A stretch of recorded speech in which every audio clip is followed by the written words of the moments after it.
আল্লাহর হাবিব বলেন, এই সূরাটুকু যে ব্যক্তি একবার তেলাওয়াত করবে, সাথে সাথে তার আমলনামায় পুরা 30 পারা থেকে 10 পারা কোরআন পড়লে যে পরিমাণ নেকি হয়, তার সম পরিমাণ নেকি আমলনামায় উঠায়া দেওয়া হয়।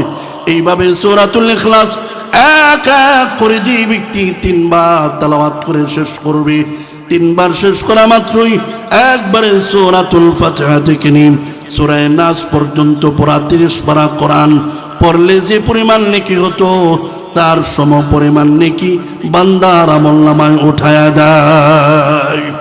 এই কথা বলি আব্দুল্লাহ বলতেছি, ইয়া রাসূলুল্লাহ, ওগো নবীজি, আপনি খুব ভালো করে জানেন আমি একজন কৃষক, আমার বাবা একজন কৃষক। নবী গো, সারাদিন যখন মাঠে ময়দানে কাজ করে, মাঠে ময়দানে কাজ করার পরে আর শরীরের মধ্যে কোনো এনার্জি থাকে না, কথা বলুন ঠিক কিনা?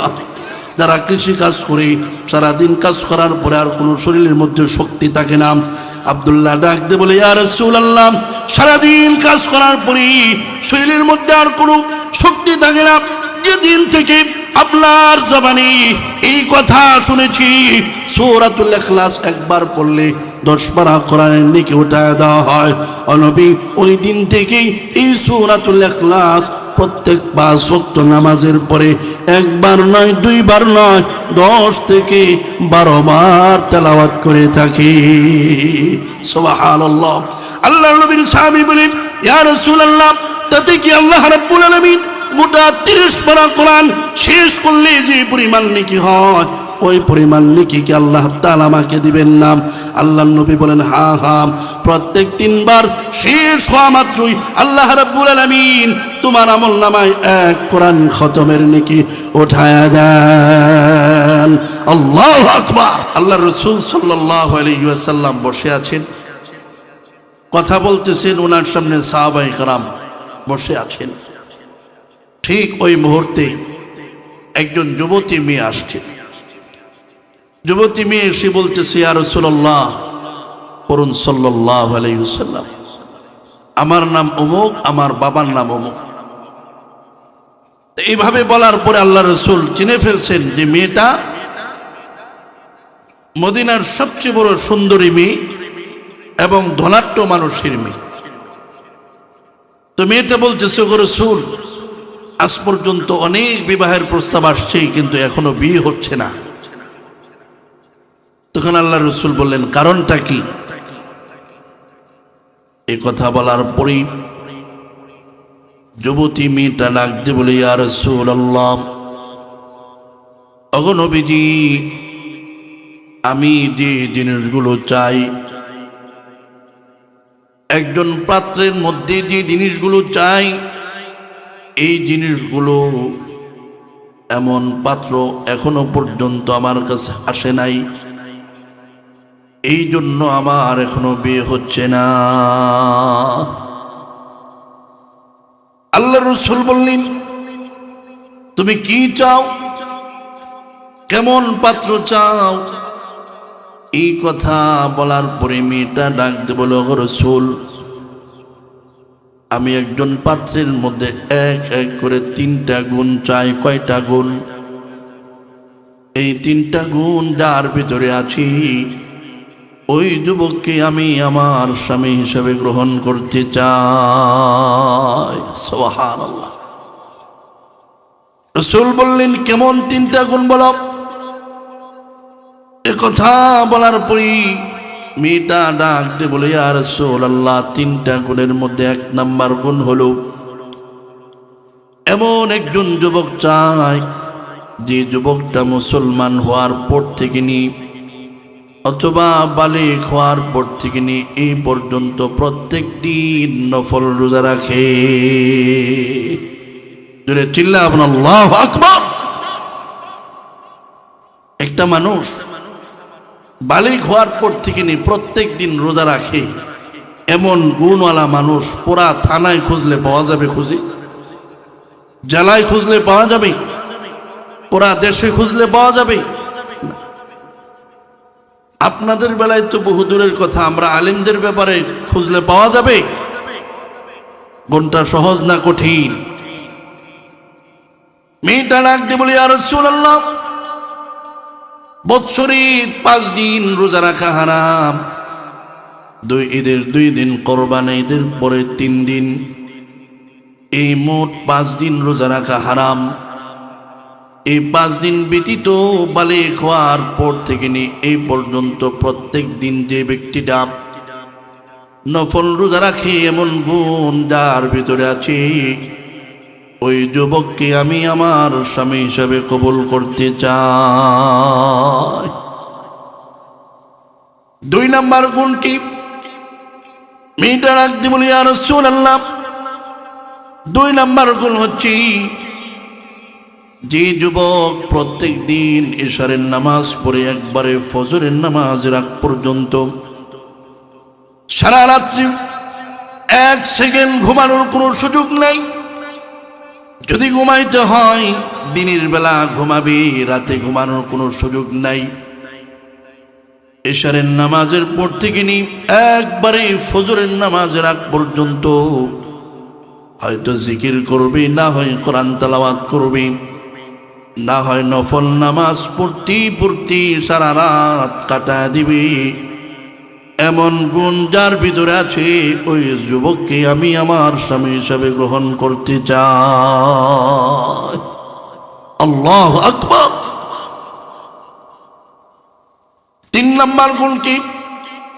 মেয়েটা ডাকতে বলে, ইয়া রাসূলুল্লাহ, 3 নাম্বার গুণ হলো, এমন একজন যুবক চাই যে যুবকটা রাত দিন 24 ঘন্টার মধ্যে, অর্থাৎ আজকে সকাল থেকে নিয়ে আগামীকাল সকাল পর্যন্ত 24 ঘন্টা, এই সময়ের ভিতরে একবারে সূরাতুল ফাতিহা থেকে নিয়ে সূরা নাস পর্যন্ত পুরা 30 পারা কোরআন প্রত্যেক দিন খতম করে, এই গুণ যার ভিতরে আছে, ওই যুবককে আমি আমার স্বামী হিসাবে কবুল করতে চাই। এভাবে এক এক করে 3টা গুণ বর্ণনা করে শেষে বলো, ও রাসূল, এই 3 গুণওয়ালা যুবক কেন খুঁজতেছি জানেন নাকি? আমার বিশ্বাস, এমন 3 গুণওয়ালা মানুষ যখন আমার স্বামী হবে, এই লোকটা যখন আল্লাহর সামনে দাঁড়াবে, নিঃসন্দেহে নির্দ্বিধায় সে বিনা হিসাবে আল্লাহর জান্নাতে চলে যাবে। আর আমি এই আকাঙ্ক্ষা করি, ওই দিন আমি গুনাহগার স্ত্রী হয়ে যদি বিপদে পড়ে যাই, আমার এটাও বিশ্বাস, এমন নেককার স্বামীর হাতের আঙ্গুল ধরে ধরে আমিও আল্লাহ তাআলার জান্নাতে চলে যাব। জোরে বলুন আল্লাহু আকবার। দেখছেন আগের যুগের মেয়েদের আকাঙ্ক্ষা তামান্না কত বড় ছিল, আর এই জামানার অসংখ্য মুসলিম মেয়ের দৃষ্টিভঙ্গি এতটা নষ্ট হয়ে গেছে, বিয়ের পূর্বে সবাই না, অনেকে এমন আছে বাবাকে বলে, বাবা যদি পাত্র দেখো সাবধান, দাড়িওয়ালা কোনো পাত্র দেখো না, বলেন নাউজুবিল্লাহ। কোন মুসলমানের সন্তান সে যদি তার স্বামী হিসাবে দাড়িওয়ালাকে অপছন্দ করে, খোদার কসম যদিও সে মুসলমানের সন্তান হয়, আসলে এর চরিত্রটা মুসলমানের চরিত্র না। কথা বলুন ঠিক কিনা? এই জন্য মা বোনদেরকে বলবো, সাবধান, দাড়ি এটা রাসূলুল্লাহর সুন্নাত। মুসলমানের মেয়ে হিসাবে দাড়িওয়ালা পাত্র খুঁজবে, এটি স্বাভাবিক। কথা বলুন ঠিক কিনা? ওই মেয়েটা এই কথা বলার পরে আল্লাহ রসুলকে বললেন, ইয়া রাসূলুল্লাহ, আপনার সামনে অসংখ্য সাহাবায়ে কেরাম বসা, দেখুন এই সকল সাহাবায়ে কেরামের ভিতরে এমন কোন সাহাবী আছে নাকি যার ভিতরে 3টা গুণ আছে? এই কথা বলার পরে আল্লাহর পয়গম্বর ঘোষণা করলেন, ও আমার সাহাবারা, কারো ভিতরে কি এই তিনটা গুণ আছে নাকি? আল্লাহর পয়গম্বর ঘোষণা করার পরে সকল সাহাবায়ে কেরাম আশারে মুবাশশারা 10 জন সাহাবী যাদের ব্যাপারে কোরআনুল কারীমের জান্নাতের সরাসরি সার্টিফিকেট দেওয়া হয়েছে, বলুন সুবহানাল্লাহ। ওই 10 জন সাহাবায়ে কেরামের দিকে তাকায় আছে, দেখি ওই 10 জন থেকে কেউ দাঁড়ায় কিনা। লক্ষ্য করে দেখা হলো আসলে এই মুবাশশারা 10 জন সাহাবী থেকে কেউ দাঁড়ায় নাই। সর্বশেষ সকল সাহাবায়ে কেরাম হযরতে আবু বকর সিদ্দিক রাদিয়াল্লাহু তাআলা আনহুর দিকে তাকায় আছি। তার কারণটা কি? কারণ হলো আল্লাহর পয়গম্বর আবু বকর সিদ্দিক রাদিয়াল্লাহু তাআলা আনহু সম্পর্কে বলেন, ও আমার সাহাবারা, আবু বকরের পর থেকে নিয়ে একবারে কিয়ামত পর্যন্ত যত মুমিন মুত্তাকি আসবে, যত মুসলমান আসবে, যত ওলি গাউস কুতুব আসবে, যত আল্লাহওয়ালা আসবে, সকলের নেকি যদি এক পাল্লায় রাখা হয় আর অপর পাল্লায় একা আবু বকরের নেকি যদি রাখা হয়, রেখে নেকির পাল্লাটা টান দেওয়া হলে দেখা যাবে সকল ইমানদার মুত্তাকি ওলি গাউস কুতুব আলেম উলামা সকলের নেকির পাল্লাটাকে হালকা করে একা আবু বকরের নেকির পাল্লাটাই ভারী হয়ে যাবে।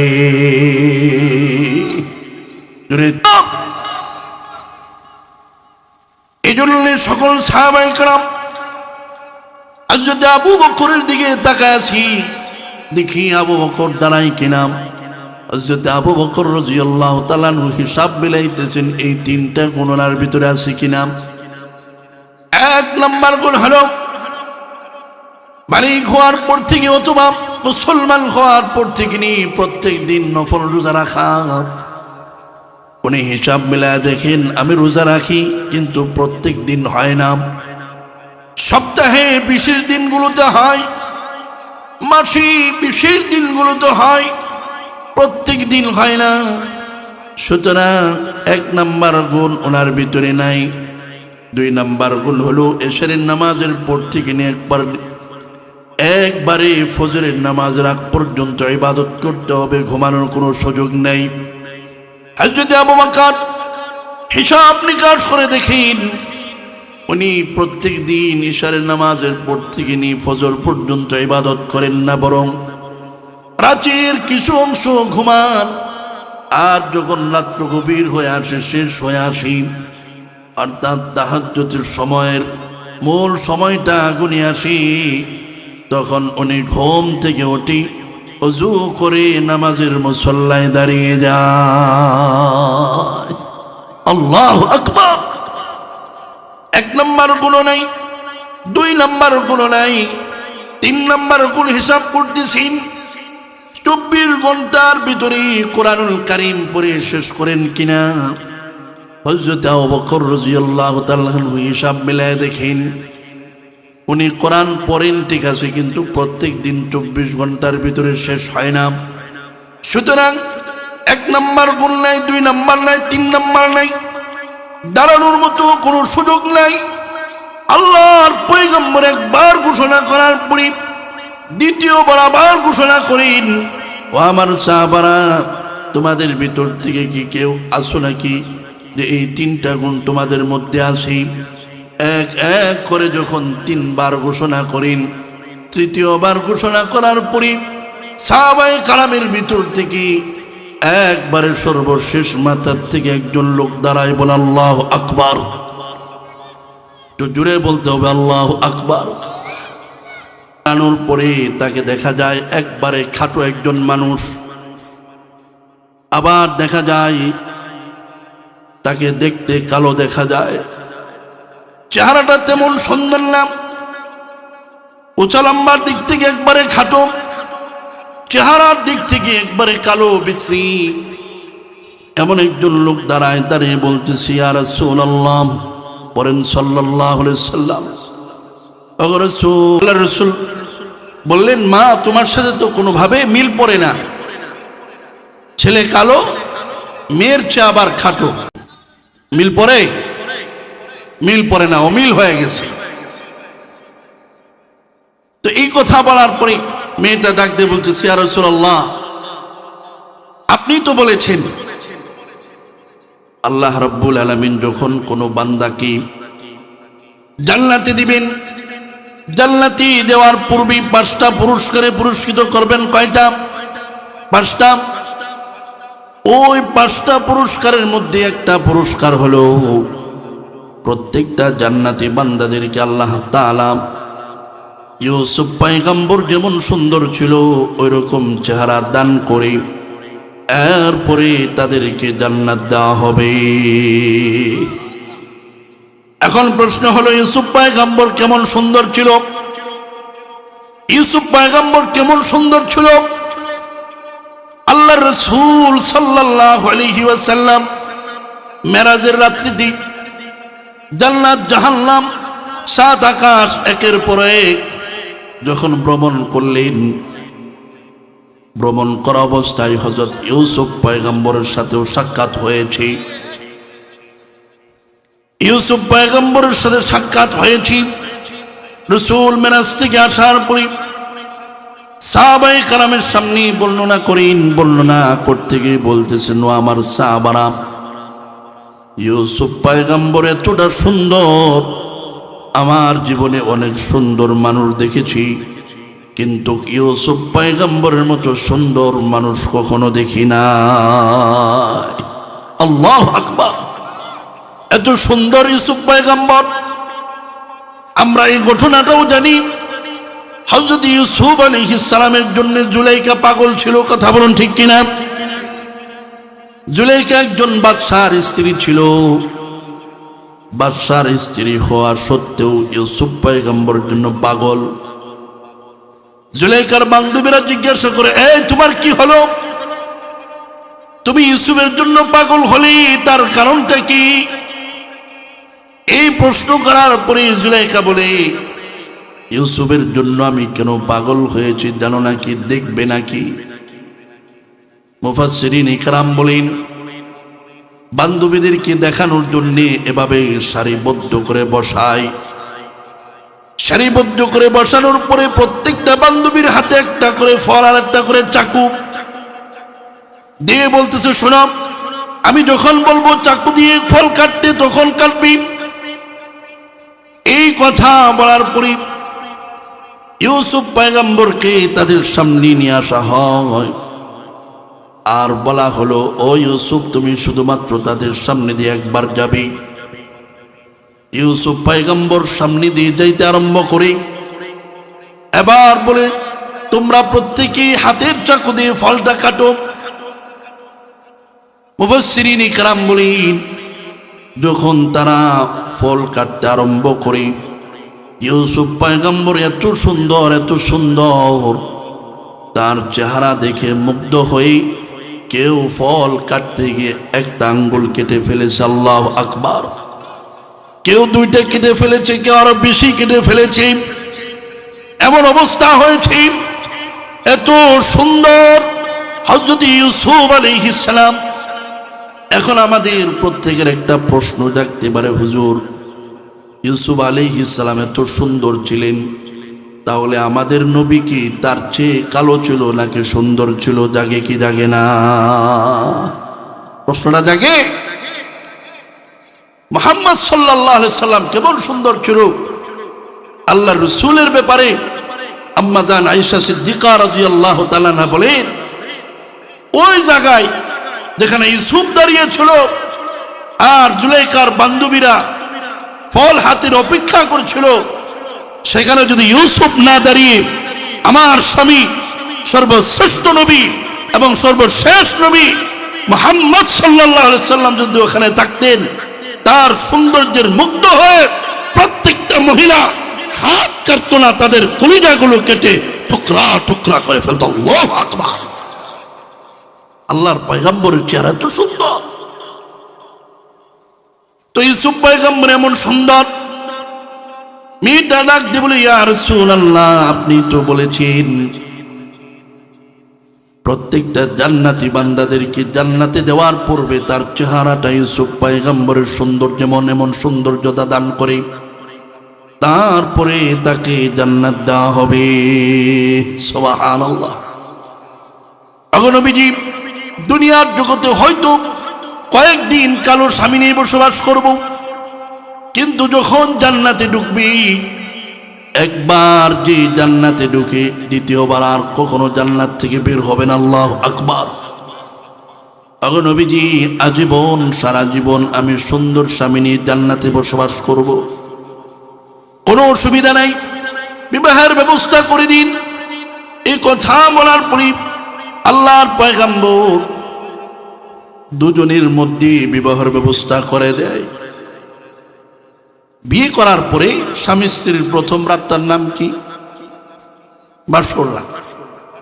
তা আল্লাহ নবীর সাহাবী আব্দুল্লাহ বিবির হক আদায় করার জন্য বাসর রাতে বিবির বিছানায় গিয়ে বিবির হক আদায় করে সাথে সাথে গোসল করে বিছানায় শুয়ে এমন এক ঘুম দেয়, একবারে ফজরের আজানের আগ পর্যন্ত ঘুমায়। আল্লাহু আকবার বলেন। তো শর্ত কি ছিল? সারা রাত ইবাদত করা, কিন্তু প্রথম রাত্রিতে ঘুম দিয়েছে সারা রাত। তো এই দৃশ্য দেখে মেয়েটার মনে একটু কেমন জানি লাগতেছে, কি ব্যাপার।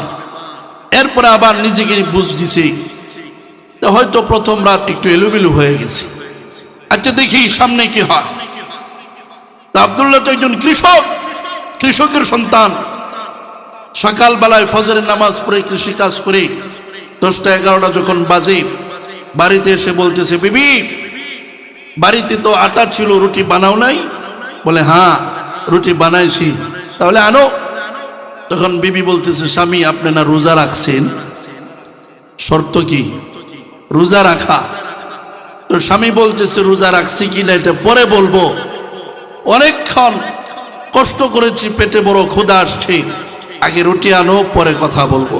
আল্লাহু আকবার। এভাবে একদিন, 2 দিন, 3 দিন পার হয়ে যায়, তার মধ্যে রোজার কোনো আমল নাই। সারা রাত ইবাদত করার কথা, এই আমলও নাই। 24 ঘন্টার ভিতরে কোরআনুল কারীম পড়ে খতম করা, এই আমলও তার ভিতরে নাই। 3 দিন পার হয়ে যাওয়ার পরে মেয়েটা সরাসরি রাসূলুল্লাহর দরবারে গিয়ে বলতেছে, ইয়া রাসূলুল্লাহ, ওগো নবীজি, আপনার সাহাবী আব্দুল্লাহ যে 3টা গুণের কথা বলেছিল, ওই 3টা গুণের একটা গুণও তার ভিতরে নাই। এ কথা বলার পরে আল্লাহর রাসূল এ কথা বিশ্বাস করে না, কারণ রাসূলুল্লাহর দৃঢ় বিশ্বাস, নবীর কোন সাহাবী আল্লাহর পয়গম্বরের সাথে কখনো প্রতারণা করতে পারে না। আল্লাহু আকবার। কখনো মিথ্যা কথা বলতে পারে না। যখন বিশ্বাস করে না, মেয়েটা ডাক দিয়ে বলে, ইয়া রাসূলুল্লাহ, আপনার সাহাবীকে খবর দেন, জিজ্ঞাসা করেন। আব্দুল্লাহ আসলো, জিজ্ঞাসা করলো, আব্দুল্লাহ সত্যিই নাকি তোমার ভিতরে 3টা গুণের কোনো একটাও নাই? এই কথা বলার পরে আল্লাহর পয়গম্বরের সাহাবী ডাক দিয়ে বলে, ইয়া রাসূলুল্লাহ, ইনশাআল্লাহ যে 3টা গুণের কথা বলেছি, প্রত্যেকটা গুণে আমার ভিতরে বিদ্যমান আছে। জোরে চিল্লায়া বলুন সুবহানাল্লাহ। তো স্বামী বলে আছে, বিবি বলে নাই, কারটা বিশ্বাস করবে? এক পর্যায়ে মেয়ে বলতেছে, ইয়া রাসূলুল্লাহ, আপনি জিজ্ঞাসা করুন সে কি আজকে নাস্তা করছে কিনা, তাহলেই বোঝা যাবে। এ কথা বলার পরে আল্লাহর পয়গম্বর জিজ্ঞাসা করলো, ও আব্দুল্লাহ, আজকে সকালে কি নাস্তা করেছো নাকি? আব্দুল্লাহ বলে, হ্যাঁ নবীজি, আজকে সকালে রুটির নাস্তা করেছি। এ কথা বলার পরে বলতেছে, কি ব্যাপার, তুমি বলতেছো তোমার ভিতরে গুণ আছে, আবার তুমি বলতেছো নাস্তা করেছো নাকি? বলেন, খাওয়া দাওয়া করে কি রোজা রাখা যায়? জোরে আওয়াজ দিয়ে বলেন, খাওয়া দাওয়া করে রোজা রাখা যায়? রাখা যায় না। এই প্রশ্ন করার পরে আল্লাহর নবীর সাহাবী আব্দুল্লাহ নবীজির হাদিস বর্ণনা করতেছেন, মান সামা রমাদান সুম্মা আতবাআহু সিত্তাম মিন শাওয়াল كان كصيام الدهر الله أكبر হাদিসের তর্জমা হলো কোন একজন উম্মত যদি রমজানুল মুবারকের প্রত্যেকটা রোজা রাখার পরে আবার শাওয়াল মাসে আরো অতিরিক্ত 6টা রোজা রাখি, এই মোট 36টি রোজা রাখার কারণে আল্লাহ রাব্বুল আলামিন তার আমলনামায় গোটা বৎসর বিরতিহীনভাবে রোজা রাখলে যে পরিমাণ নেকি হতো তার সম পরিমাণ নেকি আমলনামায় উঠায়া দেয়। সুবহানাল্লাহ। একটু আসছে কোন জোরে চিল্লাবুন আল্লাহু আকবার। আল্লাহ নবীর সাহাবী বলে, ইয়া রাসূলুল্লাহ, গত বছর রমজানুল মুবারকের প্রত্যেকটা রোজা আমি রেখেছি, এমনকি শাওয়াল মাসের অতিরিক্ত 6টা রোজাও আমি রেখেছি। ওগো নবীজি, তাতে কি আল্লাহ তাআলা আমার আমলনামায় গোটা বছর রোজা রাখলে যে পরিমাণ নেকি হতো ওই পরিমাণ নেকি কি উঠায় দিবেন না?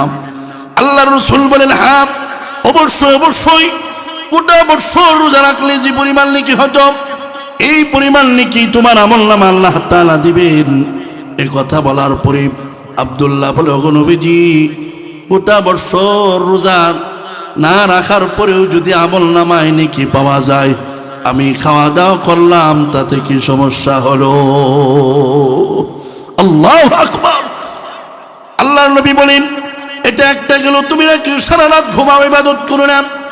এই কথা বলার পরে আল্লাহর নবীর সাহাবী আবার নবীজির হাদিস বর্ণনা করেন, মান সাল্লাল ইশা ওয়াল ফজর ফি জামাআতিন কানা লাহু ফাকিয়ামু লাইলা। আল্লাহু আকবার। আল্লাহর নবী বলেন, কোন একজন উম্মত যদি ইশারের নামাজ জামাতবদ্ধ হয়ে আদায় করে এরপরে নিজের শরীরের আরামের জন্য বিছানায় শুয়ে শুয়ে একবারে নাক ডেকে ডেকে ঘুমায়, আবার যখন ফজরের আজান আসলো মসজিদের মিনার থেকে, সাথে সাথে শীতের দিন লেপটাকে ঢেল মেরে ফেলে দিই, আল্লাহর সন্তুষ্টির জন্য ঠান্ডা পানি দিয়ে উঁচু করে মসজিদে ঢুকে যায়। মসজিদে ঢুকে ফজরের নামাজটুকু জামাতবদ্ধ হয়ে আদায় করে 2 ওয়াক্ত নামাজ পড়লো। ইশারের নামাজ পড়লে খুব বেশি হলে 15 মিনিট সময় লাগে, কথা বলুন ঠিক কিনা? এরপরে ফজরের নামাজটুকু আদায় করলে এটাও খুব বেশি হলে মাত্র 15 মিনিট সময় লাগে। 2 ওয়াক্ত নামাজ পড়লে 15-30 মিনিট সময় অতিবাহিত হলো। এর মাঝখানে তুমি আল্লাহর গোলাম হয়ে, আল্লাহর বান্দা হয়ে আরো 8-9 ঘন্টা সময় শরীরের জন্য, ব্রেনের সুস্থতার জন্য ঘুমাইলাম। আল্লাহর রাসূল বললেন, পুরা সময়টুকু জাগ্রত থেকে জিকির আজকার করলে যে পরিমাণ নেকি হতো, কোরআন তেলাওয়াত করলে যে পরিমাণ নেকি হতো, নফল নামাজ পড়লে যে পরিমাণ নেকি হতো, শুধুমাত্র 30 মিনিট সময় ব্যয় করে জামাতবদ্ধ হয়ে ইশা এবং ফজরের নামাজ আদায় করার কারণে আল্লাহ তাআলা গোটা রাতের নেকি তার আমলনামায় উঠায়া দেয়। চিল্লায়া বলেন আল্লাহু আকবার। আল্লাহর নবীর সাহাবী আব্দুল্লাহ বলে, ইয়া রাসূলুল্লাহ, কত ইশার নামাজ আপনার পিছনে আমি পড়েছি, আপনি কি দেখেন নাই? আল্লাহর রাসূল বলেন, হ্যাঁ দেখেছি, আজকে ফজরের নামাজ আপনার পিছনে পড়েছে, আপনি কি দেখেন নাই? আল্লাহর রাসূল বলেন, হ্যাঁ দেখেছি। ওগো নবীজি, ইশাও পড়লাম, ফজরও পড়লাম, তাতে কি আল্লাহ তাআলা আমার আমলনামায় গোটা রাত ইবাদত করার নেকি কি উঠায়া দিবেন না? আল্লাহর রাসূল বলেন, হ্যাঁ হ্যাঁ, অবশ্যই অবশ্যই, তোমার আমলনামায় গোটা রাত ইবাদত করলে যে পরিমাণ নেকি হতো ওই পরিমাণ নেকি উঠাইয়া দিয়েছেন। বলুন সুবহানাল্লাহ। এই কথা বলার পরে আল্লাহর নবীর সাহাবী বলে, ওগো নবীজি, ঘুমায়াও যদি নেকি পাওয়া যায়, আমি আব্দুল্লাহ ঘুমাইলাম, তাতে কি সমস্যা হলো? আল্লাহু আকবার। এই কথা বলার পরে আল্লাহর পয়গম্বর একটু মুচকি মুচকি হাসলেন। হেসে আব্দুল্লাহকে লক্ষ্য করে বললেন, আব্দুল্লাহ, তুমি তো কম বড় চালাক না, চালাকি করে মদিনার সবচেয়ে বড় সুন্দরী মেয়েকে বিয়ে করে ফেলেছো। আল্লাহু আকবার।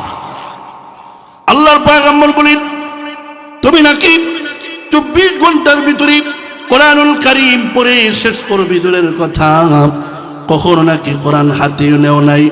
এ কথা বলার পরে আবার পুনরায় আল্লাহর নবীর সাহাবী বলতেছেন, আমার সাথে পড়ুন, একটু জবান খুলে পড়তে হবে। আউযু বিল্লাহি মিনাশ শাইতানির রাজীম। একটু জবান খুলেন না। বিসমিল্লাহির রাহমানির রাহিম। কুল হুয়াল্লাহু আহাদ আল্লাহুস সামাদ লাম ইয়ালিদ ওয়া লাম ইউলাদ ওয়া লাম ইয়াকুল লাহু কুফুয়ান আহাদ। আল্লাহু আকবার। আল্লাহর হাবিব বলেন, এই সূরাটুকু যে ব্যক্তি একবার তেলাওয়াত করবে, সাথে সাথে তার আমলনামায় পুরা 30 পারা থেকে 10 পারা কোরআন পড়লে যে পরিমাণ নেকি হয়, তার সম পরিমাণ নেকি আমলনামায় উঠায়া দেওয়া হয়। এইভাবে সূরাতুল ইখলাস এক এক করে যে ব্যক্তি 3 বার তেলাওয়াত করে শেষ করবে, 3 বার শেষ করা মাত্রই একবারে সূরাতুল ফাতিহা থেকে নিয়ে সূরা নাস পর্যন্ত পুরা 30 পারা কোরআন পড়লে যে পরিমাণ নেকি হতো, তার সম পরিমাণ নেকি বান্দার আমলনামায় উঠায়া দেয়। এই কথা বলি আব্দুল্লাহ বলতেছি, ইয়া রাসূলুল্লাহ, ওগো নবীজি, আপনি খুব ভালো করে জানেন আমি একজন কৃষক, আমার বাবা একজন কৃষক। নবী গো, সারাদিন যখন মাঠে ময়দানে কাজ করে, মাঠে ময়দানে কাজ করার পরে আর শরীরের মধ্যে কোনো এনার্জি থাকে না, কথা বলুন ঠিক কিনা? যারা কৃষি কাজ করে সারাদিন কাজ করার পরে আর কোনো শরীরের মধ্যে শক্তি থাকে না। আব্দুল্লাহ ডাক দিয়ে বলে, ইয়া রাসূলুল্লাহ, সারাদিন কাজ করার পরে শরীরের মধ্যে আর কোনো শক্তি থাকে না।